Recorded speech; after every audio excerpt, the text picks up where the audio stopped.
ఉంటుంది. దీంట్లో నేను అనేది ఏది, నేననే పదార్థం ఏది, ఈ దేహం ఏమిటి, మనస్సు అంటే ఏమిటి, బుద్ధి అంటే ఏమిటి, ఇవన్నీ తెలుసుకొని ఇవన్నీ కాకుండా నేను అనేది ఎక్కడో ఒకటి ఉంది అని అర్థం చేసుకున్న తర్వాత ఆ నేను అంతటా ఉన్న పరమాత్మను, అంతటా ఉన్న పరమాత్మ ఏ విధంగా ఉన్నాడు, ఇవన్నీ బాగా విచారణ చేసిన తర్వాత ఆ బ్రహ్మతత్వం నీకు అర్థమైన తర్వాత నేను బ్రహ్మము అనేటువంటి ఉపాసన చేయమంటాడు.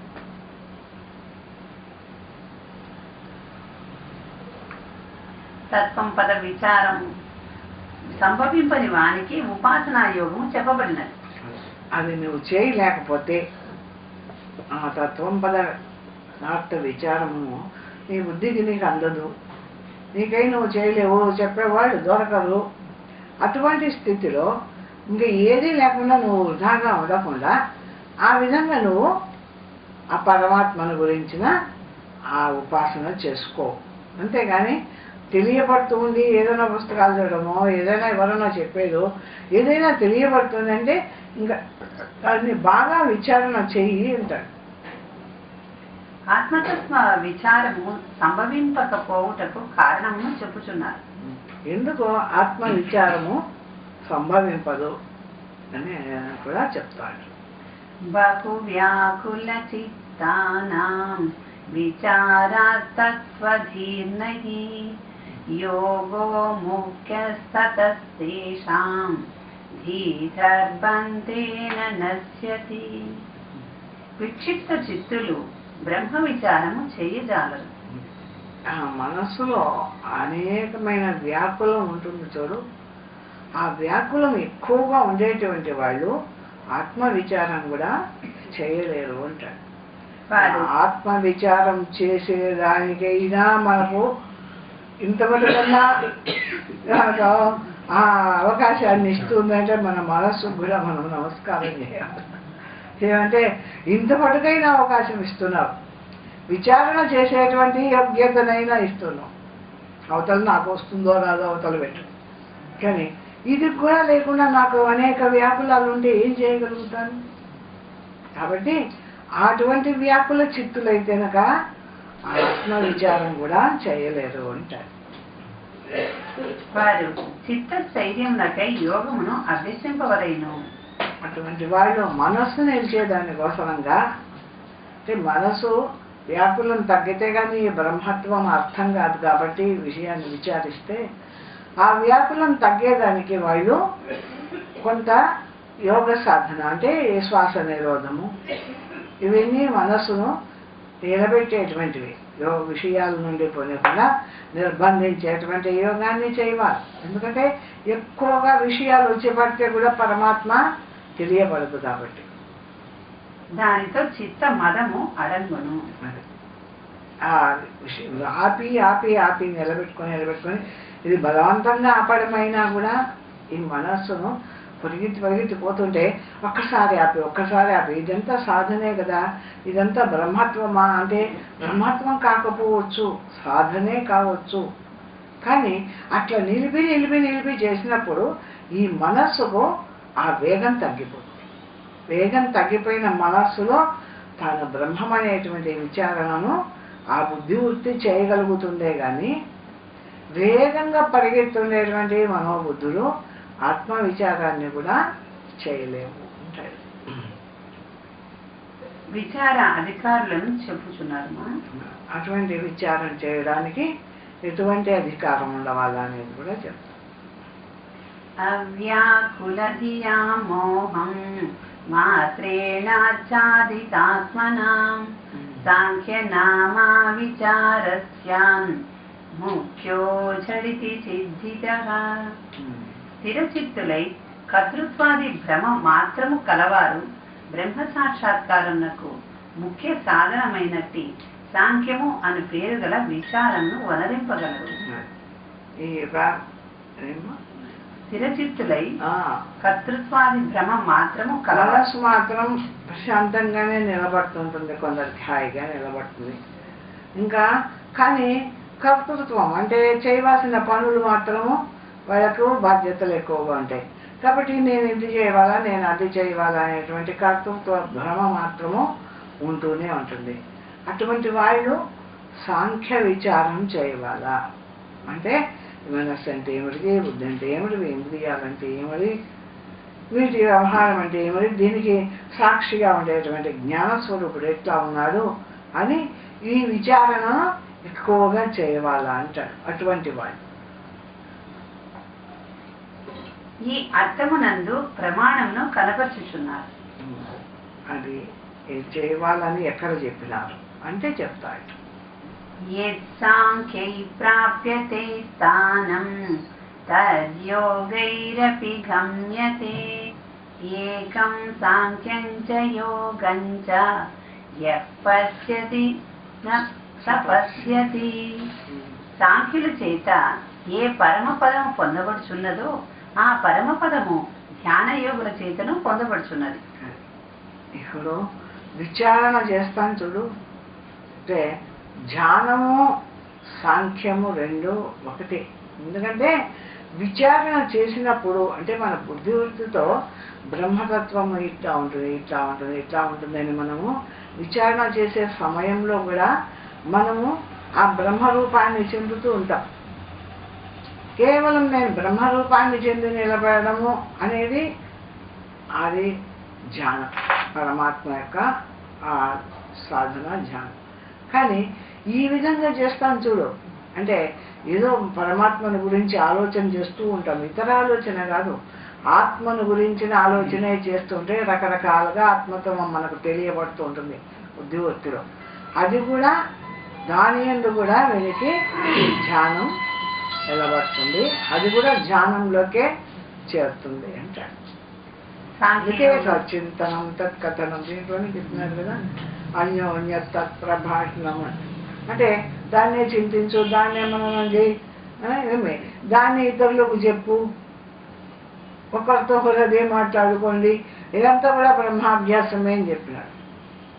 మరి సాంఖ్య యోగముల రెండింటినీ ఫలము చేత ఒక్కటిగా ఎవడు చూచుచున్నాడో వాడు శాస్త్రార్థమును యథార్థముగా ఎరిగిన వాడగును.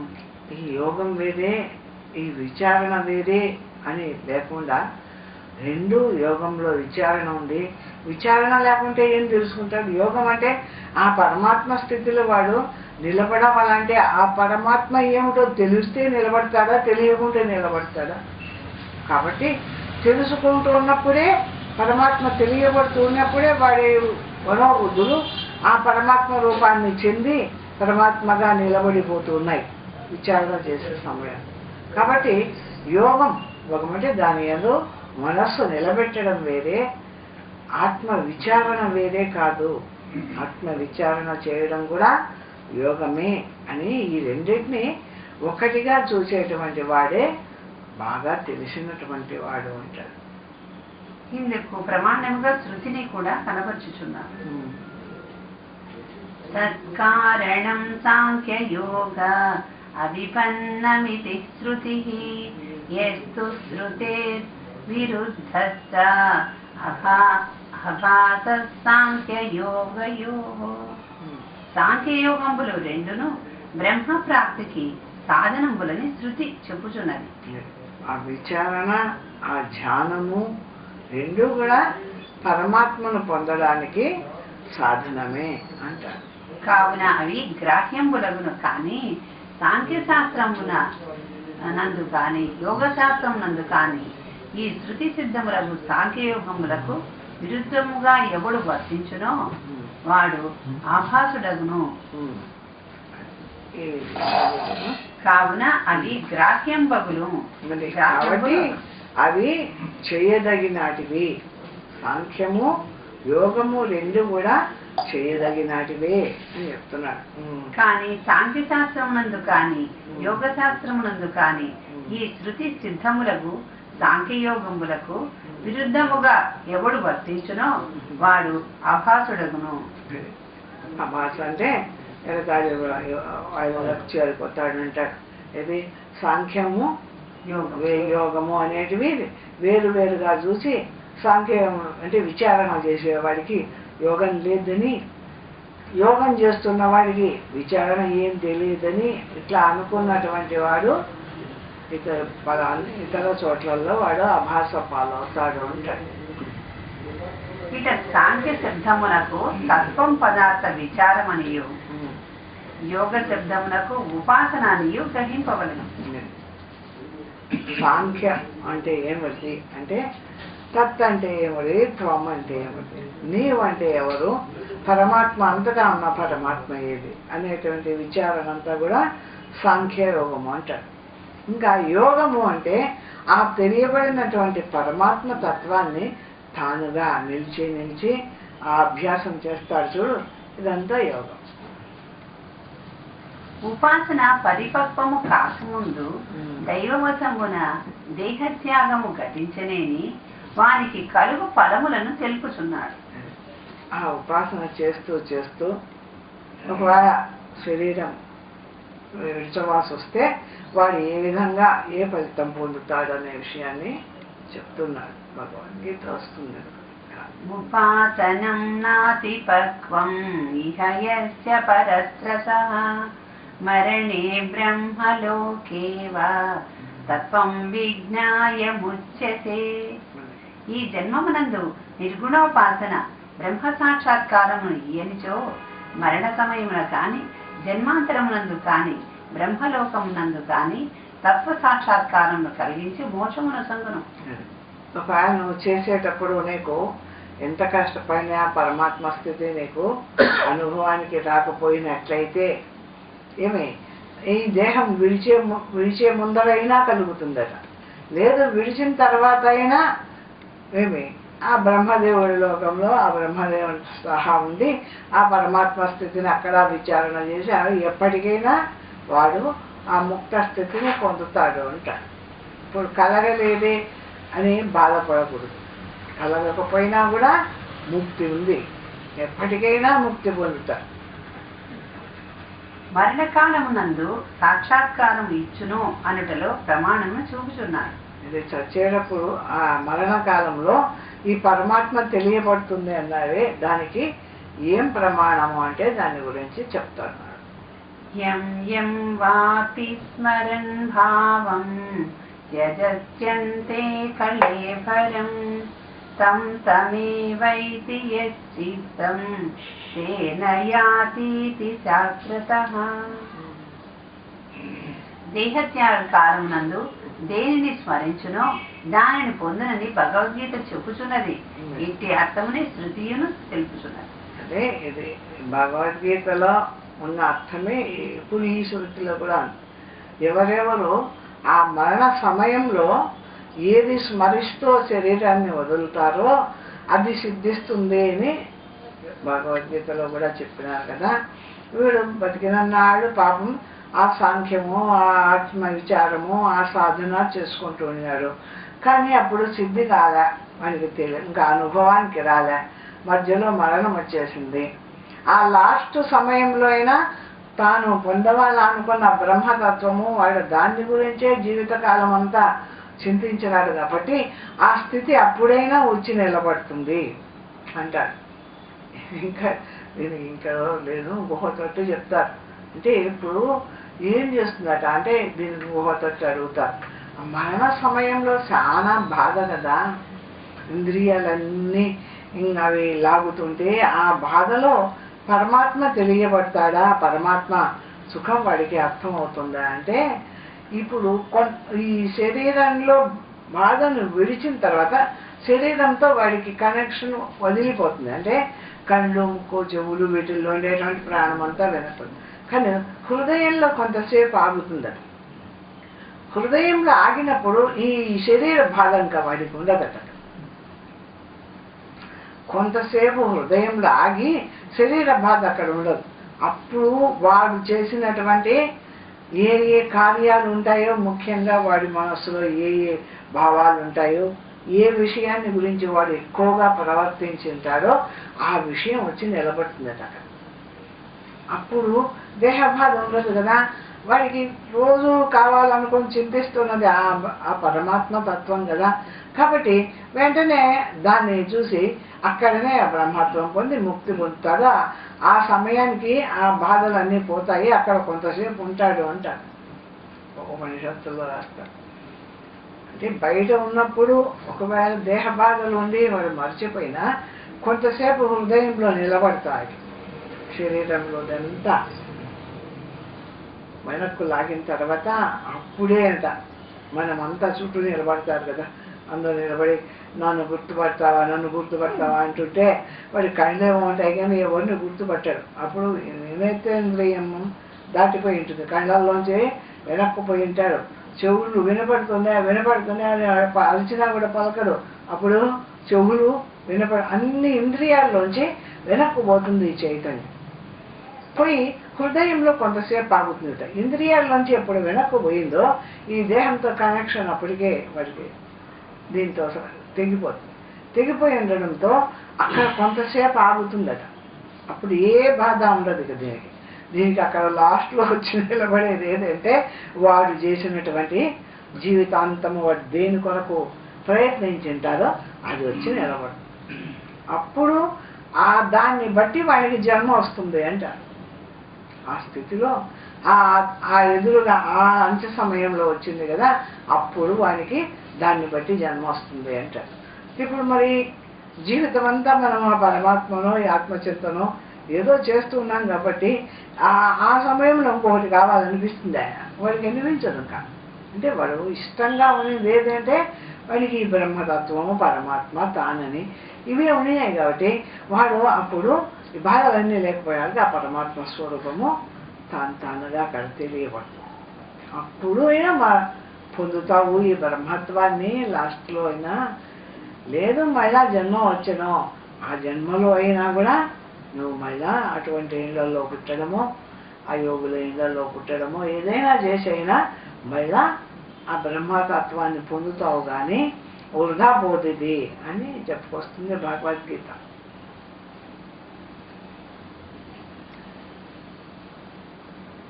అంత్యప్రత్యయతో నూనం భావి జన్మ తథా సతి నిర్గుణ ప్రత్యయోపి స్యాత్ సగుణోపాసనే యథా. సగుణోపాసకునకు అవసాన సమయం నందు సగుణాకార జ్ఞానం కలిగినట్లు నిర్గుణోపాసకునకును నిర్గుణ బ్రహ్మవిషేక సాక్షాత్కారము లభించును. అన్ని పనులు చేస్తున్నాం, ఏదైనా ఒక కార్యక్రమం మీదనో వీడికి ఏదైనా ఒక విష్ణు రూపాన్నో వాడు ధ్యానం చేసుకుంటారు. వాడికి నిర్గుణ బ్రహ్మం అంటే ఏం తెలియదు, శివునో విష్ణువునో ధ్యానం చేసుకుంటారంటాడు. అది అయినా వచ్చి నిలబడుతుంది, అటువంటిది నిలబడుతుంది. లేదా నేను ఈ కార్యం చేయకపోతేనే ఆ కార్యం చేయకపోతేనే అప్పుడే పోతున్నానే అనుకుని ఆ కార్యాలు వచ్చి నిలబడినాయో ఆ విధంగా అయినా పుట్టాడు. మొత్తానికి ఏమంటే బ్రహ్మత్వాన్ని తెలుసుకొని తాను బ్రహ్మమై నిలుస్తూ ఉన్న ఆ స్థితి వాడి దగ్గర ఉండి ఉంటే లాస్ట్కు అక్కడ కూడా బ్రహ్మమై నిలిచి ప్రాణాన్ని వదులుతాడు. కాబట్టి ఏ విధంగా అయినా అంత్య సమయంలో ఇది ఏది భావిస్తావో ఏది నువ్వు చేయగలుగుతుంటావో చేయవాలనుకుంటావో అది వచ్చి నిలబడి మళ్ళా అటువంటి జన్మ కానీ జన్మ రాహిత్యం కానీ ముక్తి కానీ లభిస్తుంది అంటాడు పరమాత్మ. అంత్య ప్రత్యయము అనగా తాను పూర్వము అభ్యసించుచుండడి ఆయా దేవతా విషయ ఆకార వృత్తి జ్ఞానం. అంత్య ప్రత్యయము అంటే ఏమిటిది అంటే తాను ఏ దేవతను గురించి ఆరాధిస్తున్నాడో ఆ దేవత ఆకారం వచ్చి నిలబడుతుంది. ఒక రూపంగా ఆరాధిస్తే రూపం వచ్చి నిలబడుతుంది. నువ్వు ఏదో రామునో కృష్ణునో నీవు ఏ దైవాన్ని దైవంగా భావించి నిరంతరం చేస్తూ ఉంటావో అదే వచ్చి నిలబడుతుంది. లేదు ఏది లేదు నిర్గుణ బ్రహ్మం నేనే పరమాత్మని పరమాత్మ యందు నిలబడే అభ్యాసం ఉందంటే అప్పుడు ఆ పరమాత్మగానే నిలబడుతుంది. అట్లా ఏ ప్రత్యయం అంటే ఏ రూపం చెందుతుందో మనస్సు ఆ విధమైన స్థితిలోకి పోతాడు అంటాడు. నిర్గుణ రూపంతం నామ మాత్రేణ గీయతాం అర్థతో మోక్షయే వైష సంవాది భ్రమవన్మతః. నిర్గుణోపాసనాన్ని వేరే కాని ఇది సంవాది భ్రమ వలె మోక్షమే అగును. మోక్షమనినను బ్రహ్మప్రాప్తి అనినను ఒక్కటి. ఈ నిర్గుణోపాసన అన్నా ఒకటే, సగుణోపాసన అన్నా ఒకటే. ఏదైనా కూడా అంచంలో వచ్చి నిలబడేదే. అంటే వాడు తెలిసి చేయని, తెలియక చేయని. అప్పుడు బ్రహ్మానుభవం రాలే. కానీ నిర్గుణమైనటువంటి బ్రహ్మత్వాన్ని వీడు ఉపాసన చేసినాడు. ఎవరో గురువు చెప్పినాడు తత్వానికి సంబంధించిన మంత్రము. ఆ మంత్రాన్ని నిరంతరం జపం చేసుకుంటూ ఉండినాడు శ్రద్ధ కలిగి. వాడికేమో బ్రహ్మం అంటే తెలియదు పాపము. లేదు, ఉపాసనగా చేసుకున్నాడు. వానికి కూడా ఆ సమయంలో ఆ లాస్ట్ దశలో ఆ స్థితి వస్తుంది అంటారు. ఏదైనా కూడా నువ్వు జీవితకాలం అంతా ఏది ఇష్టంగా చేసుకున్నావో అది వచ్చి అంచప్రచయంగా నిలబడుతుంది. లాస్ట్ దశలో ఆ రూపంగా నిలబడుతుంది. ముక్తి అనేది కలుగుతుంది అంటారు. నిర్గుణ బ్రహ్మోపాసనము మోక్ష సాధనము ఎట్లగునో తెలుపుచున్నారు. ఆ నిర్గుణ బ్రహ్మతత్వాన్ని, నిరాకార స్థితిని పొందడం అనేది ఎట్లా మోక్ష సాధనం అవుతుంది అనే విషయాన్ని కూడా తెలుపుతున్నారు. తత్సామర్థ్యాజ్ఞాయతే ధీః మూలా విద్యా నివర్తిక అవిముక్తోపాసనేన తారక బ్రహ్మ బుద్ధివత్. సగుణోపాసనము చేసిన వానికి ఈశ్వరానుగ్రహమున నిర్గుణోపాసన ఎట్లు ఘటించునో నిర్గుణోపాసకునకు బ్రహ్మ సాక్షాత్కారమును అట్లే ఘటించును. ఆ నిర్గుణ సగుణోపాసన అంటే ఒక ఈశ్వరుని గురించి ఏదో మంత్రం తీసుకొని ఈశ్వర ధ్యానం చేస్తూ ఉంటాడు. ఆ ఈశ్వరుడు కూడా లాస్ట్లో వచ్చి ఎట్లా నిలబడతాడో అంటే అతను రోజు చూస్తున్నాడు కాబట్టి, ఆ మనస్సుతో ధ్యానిస్తున్నాడు కాబట్టి ఆ ధ్యానమే ఎట్లా నిలబడుతుందో ఆ విధంగా తాను బ్రహ్మమనే తాను బ్రహ్మత్వాన్ని కూడా ఉపాసన చేసేవాడు ఆ బ్రహ్మమే లాస్ట్లో నిలబడుతుంది అంట. సోకామో నిష్కామ ఇతి శరీరో నిరింద్రియః అవయం హీతి ముక్తత్వం తాపనీయే ఫలం శృతం. నిర్గుణోపాసకుడు మోక్షకామి అగును.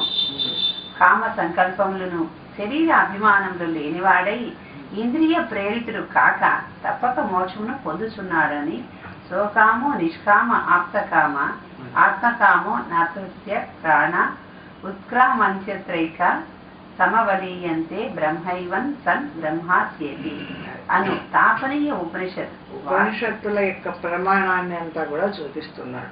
ఎందుకంటే వాడు శరీరం ఉన్నంత కాలము ఈ దేహానికి సంబంధించినటివి, ఈ ఇంద్రియాలకు సంబంధించినవి, ఈ ప్రపంచ సంబంధమైనటివి విషయాలను వాడు కోరలేదు.